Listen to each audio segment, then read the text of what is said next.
people that buy luxury products, some products more than others, are people that spend all of their money on that particular product to show you that they're successful.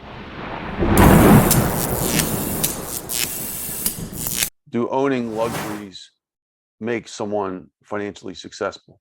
Does by having luxuries, does that make someone considered successful?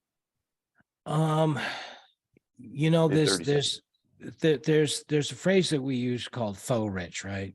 FAUX. And somebody that's faux rich, and this is not all bad. Sometimes it works out, but the faux rich person is a wannabe or a emulator, right?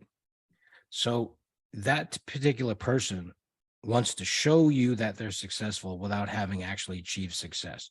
So they'll buy an exotic, probably a luxury car. I'll pick on BMW because they had that reputation. So a BMW and a Rolex. Now I got a Rolex, I drive a BMW. Guess what? I'm successful. Do you know what percentage of people? I don't know. So I'm not going to be able to tell you the answer.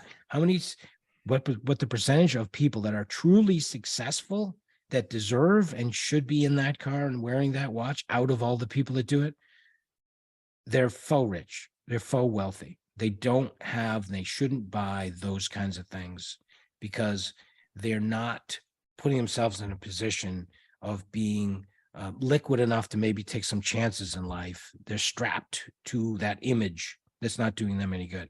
Now, having said that, I was the guy that bought the expensive car and expensive watch, and many other people like me, because they want it so bad that that's inspiration for them, and that's a goal for them. You know, it was, I want to buy this watch, I want to buy this car, and I want to keep going. And because of their desire and need to have those kinds of items, they'll work their butts off in order to get it. So that's, you know, sort of the positive side of that. The people that buy luxury products, some products more than others, are people that spend all of their money on that particular product to show you that they're successful.